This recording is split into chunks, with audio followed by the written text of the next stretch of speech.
honorable président de CA, honorable député et estimés collègues, ma famille parlementaire. Cela fait maintenant quelques semaines que notre auguste chambre est propulsée au cœur de l'actualité politique de notre pays. Contre ma volonté, l'attention s'est focalisée sur ma modeste personne. Dans l'exercice de leur liberté, certains, ici ou à l'extérieur, ont multiplié à mon endroit critiques acerbes et attaques violentes, largement médiatisées.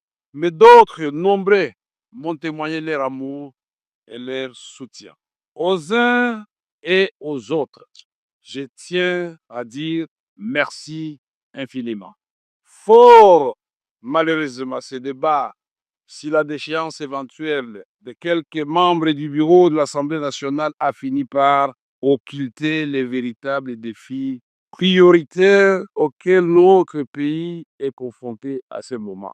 Ce sont pourtant ces défis qui cristallisent les attentes du peuple que nous représentons et qui donnent à notre action toute sa substance patriotique. L'unité nationale, la cohésion, la défense de la souveraineté et de l'intégrité territoriale, le progrès social et économique. Voilà ce qui devrait capter toute notre énergie. Je me réjouis que la plénière d'aujourd'hui mette un terme à cette parenthèse afin que, dès demain, nous retrouvions le chemin de l'essentiel. Conjuguer nos efforts pour répondre aux attentes légitimes du peuple qui nous a mandatés ici. L'essentiel, c'est aussi de se rappeler qu'au moment où nous discutons ici, il y a des populations de l'Ituri, du Nord Kivu, du Sud Kivu, en communion avec les restes des populations congolaises qui payent le plus lourd tribut d'une guerre injuste qui nous est imposée.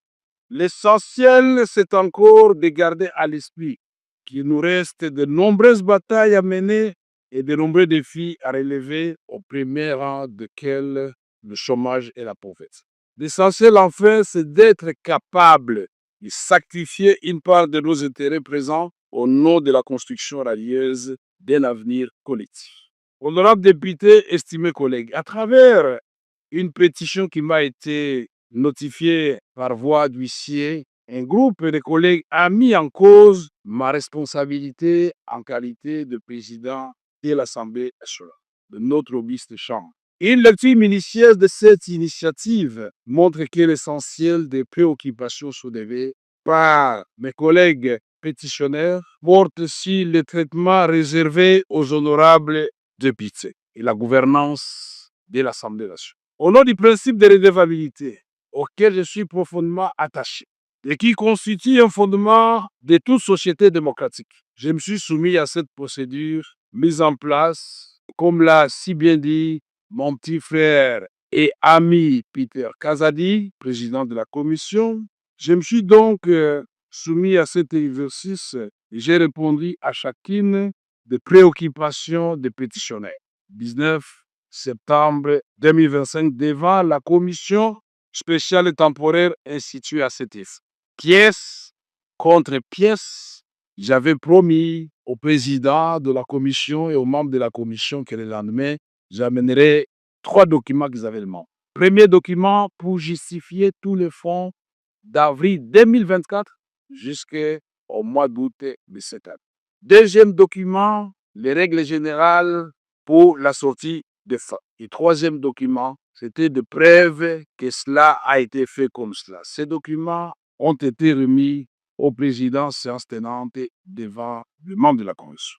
Au terme de l'article 31 du règlement intérieur de notre Chambre, la responsabilité d'un membre du bureau, y compris celle du président, ne peut être mise en cause que par l'initiative exclusive des députés nationaux.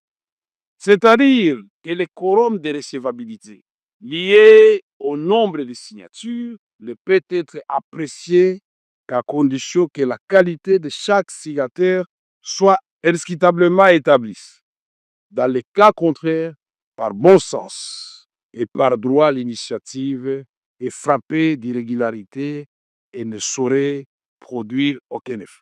Or, dans le cas présent, comme je l'ai relevé devant la commission, la pétition sous examen est entachée d'irrégularité.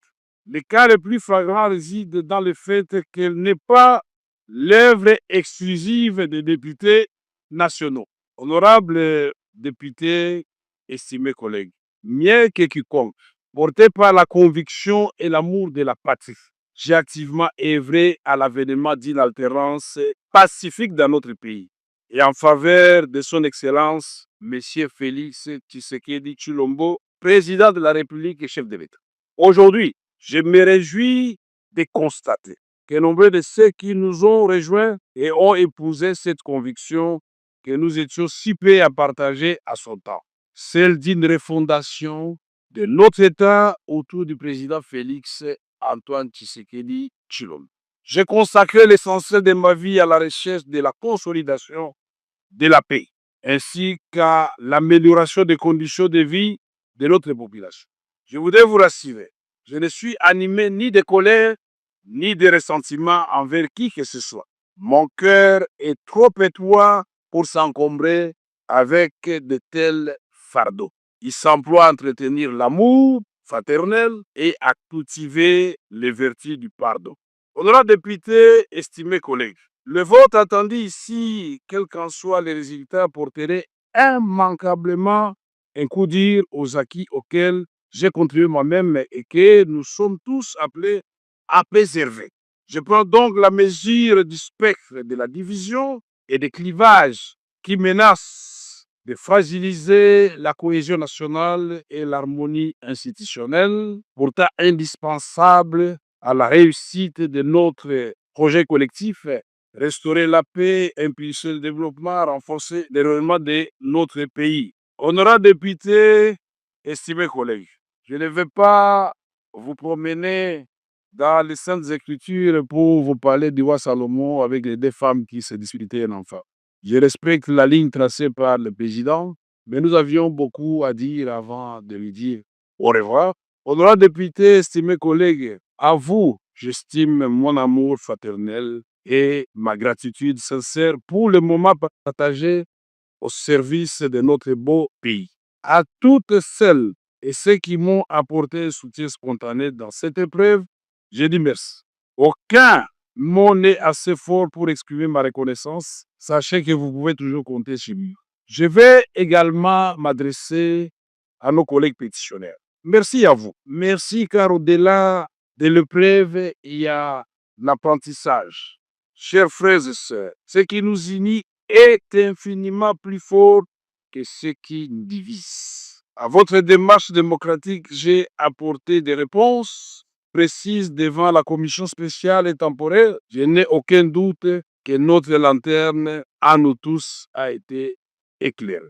Ma gratitude s'adresse aussi au personnel administratif et aux assistants parlementaires qui abattent un travail remarquable avec zèle et abnégation. À celui qui me succédera, je souhaite plein succès dans la conduite de notre chambre. C'est ici le moment de vous annoncer ou de confirmer effectivement ce que le président de la commission, Peter Kazadi, a dit tout à l'heure. Je donc, en âme et conscience, décidé devant 110 millions de Congolais de considérer que ma petite personne ne doit pas bloquer une grande institution comme l'Assemblée nationale.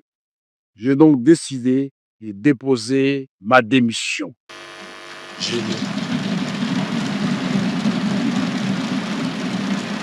Que l'Éternel, Dieu des armées, miséricordieux, accorde la sagesse, la force nécessaire à celui qui va me succéder pour relever ce grand défi. Je vous invite, vous tous, à lui apporter tout votre soutien. Enfin, un mot pour notre jeunesse parlementaire, pour lequel nous avions institué désormais un réseau de jeunes. Chers jeunes députés, vous êtes à la fois le présent et l'avenir de notre nation. Soyez toujours conscients de cette responsabilité. Ne commettez pas nos erreurs. Travaillez avec acharnement et discipline. Vivez pour l'histoire, chers jeunes. Que Dieu bénisse la République démocratique du Congo et son peuple et ses institutions. Que Dieu nous bénisse tous et que la nation triomphe. Merci.